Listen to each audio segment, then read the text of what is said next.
Você está sofrendo? Você está com ansiedade? Você está muito ansiosa? Como que você está hoje? Olá, bem-vindo a mais um vídeo aqui do meu canal. E hoje nós vamos discutir, ou eu vou discutir com vocês, sobre a tristeza, sobre a ansiedade e como que isso pode ser tratado sob a luz da Bíblia. É natural num mundo como hoje que a gente se sinta estressado, ansioso. Vamos olhar em termos nacionais, né? Onde vai dar a política? Olhando para o globo, onde essas guerras irão parar? Essa semana foi anunciado o dia mais quente desde quando começaram as medições do planeta. Então, a gente é bombardeado com notícias que deixa a gente realmente aflito, angustiado, além das vicissitudes do dia a dia.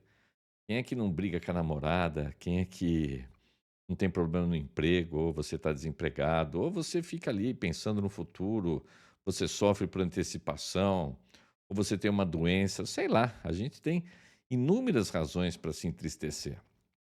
Mas é no Evangelho, é em Cristo que você também vai encontrar as forças, ou a força para lidar com tudo isso. É aqui que você vai ter o seu consolo, é aqui que você vai ter a sua esperança. Então, o que eu tenho para dizer para vocês? Eu vou contar o seguinte.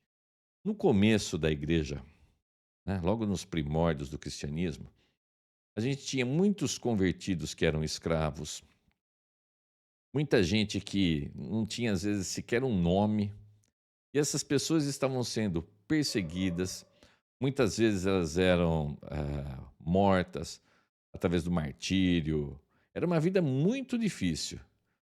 E aí você falava assim: olha, o rei chegou, Jesus está reinando. E eles falavam assim: mas que rei? Cadê esse rei que eu só estou aqui levando burdoada e tudo mais?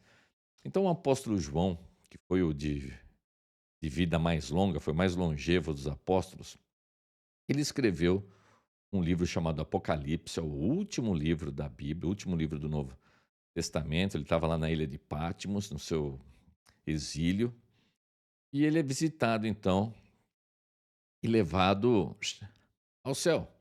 E ele vê as coisas do futuro. E ele volta e escreve Apocalipse. Muita gente associa Apocalipse com filme de terror, Apocalipse com zumbi, Apocalipse com coisas melodramáticas, né? Aquelas coisas assustadoras.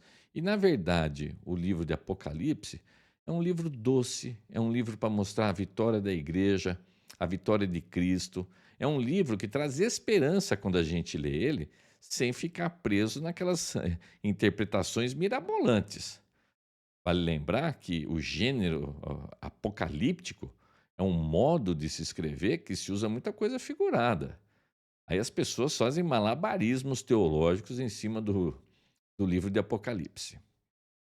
Mas é um livro para te trazer esperança. Então eu vou colocar aqui em tela para gente o capítulo 5 de Apocalipse. Você está ansioso, você não sabe onde a sua vida vai dar, você está cheio de problemas. Então, vamos ver aqui o que, que o apóstolo João escreveu para a gente. Então, Apocalipse, capítulo 5. Vi na destra do que estava sentado sobre o trono um livro escrito por dentro e por fora, bem selado com 7 selos. Vi também um anjo forte clamando com grande voz: quem é digno de abrir o livro e de romper os seus selos? E ninguém no céu, nem na terra, nem debaixo da terra podia abrir o livro, nem olhar para ele. E eu chorava muito, porque não fora achado ninguém digno de abrir o selo, nem de olhar para ele. E disse-me um dentre os anciões, dentre os anciãos: não chores, eis que o leão da tribo de Judá, a raiz de Davi, venceu para abrir o livro e romper os 7 selos. Nisto vi, entre o trono e os 4 seres viventes, no meio dos anciãos, um cordeiro em pé, como havendo sido morto, e tinha 7 chifres e 7 olhos, que são os 7 Espíritos de Deus, enviados por toda a terra. E veio e tomou o livro da destra do que estava sentado sobre o trono. Logo que tomou o livro, os 4 seres viventes e os 24 anciãos prostraram-se diante do cordeiro.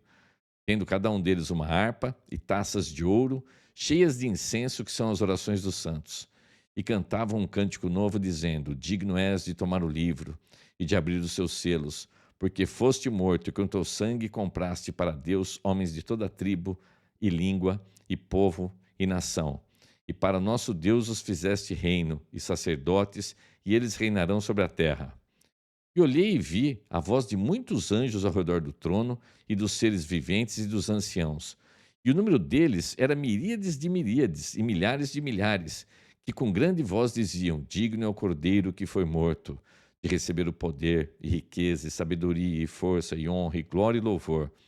Ouvi também a toda criatura que está no céu e na terra, e debaixo da terra e no mar, e a todas as coisas que neles há, dizerem ao que está assentado sobre o trono e ao Cordeiro seja o louvor, e a honra, e a glória, e o domínio pelos séculos dos séculos.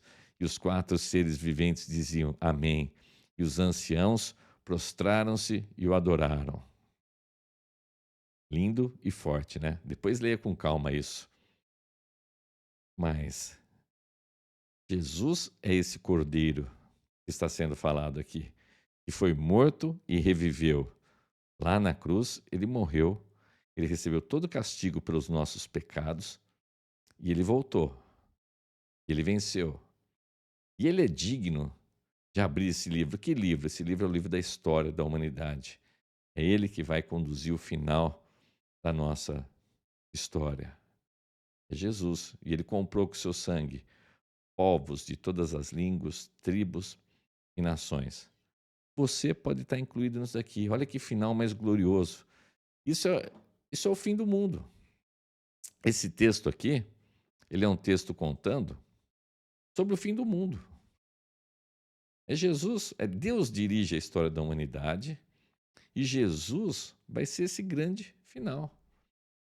Ele vai voltar, ele está reinando ao lado do Pai, ele intercede por nós o tempo todo e ele vai voltar e vai acabar tudo. Agora, quando ele voltar, vai ter a separação entre o seu povo e os que não são o seu povo.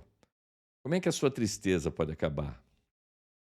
Esse Jesus glorioso, esse ser todo-poderoso, que quando vier tudo vai se curvar e vai ser obrigado a dizer que ele é o Senhor. Esse ser todo-poderoso, mais poderoso do universo. Pensa no filme mais maluco que você assistiu com seres poderosos. Jesus é mais. Esse ser super poderoso, ele veio, ele se fez homem e ficou aqui entre nós e sofreu por nós naquela cruz. Naquela cruz ele recebeu todo o castigo que era para ser para mim. Aquele castigo que era para ser para você. Ele recebeu todo esse castigo, toda a dor. A justiça de Deus foi feita em Cristo. Deus é um Deus justo, Deus é um Deus de amor, e para que fosse feita a justiça, porque o nosso pecado exige a justiça, e Deus é um Deus justo, o preço pago foi ali na cruz, com Jesus. Então, se você aceitar Jesus como seu Senhor e Salvador, você se arrepender de seus pecados, aceitar Jesus como Senhor e Salvador, crer que Ele veio, habitou entre nós, que Ele se fez homem, Ele morreu na cruz pelos seus pecados, ao terceiro dia ressuscitou. Então você se arrepende, você crê e você confessa. Você crê com o seu coração, você confessa com a sua boca. E aí então você está salvo. E aí aquele sangue que foi derramado, ele foi derramado agora por você. E a sua conta está paga. E apesar de você ser essa criatura deplorável, assim como eu, uma criatura com um instinto pecaminoso, você vai sair das garras do pecado, o pecado não vai mais dominar você, você vai deixar de ser um escravo do pecado e agora você está limpo com Deus. Não tem nenhuma condenação contra você.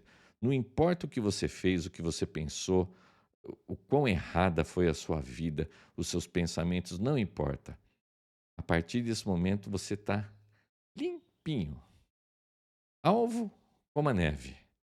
É isso que o sangue de Jesus faz para as pessoas que creem nele, que o aceitam como seu Senhor e Salvador. Você vai ficar limpinho.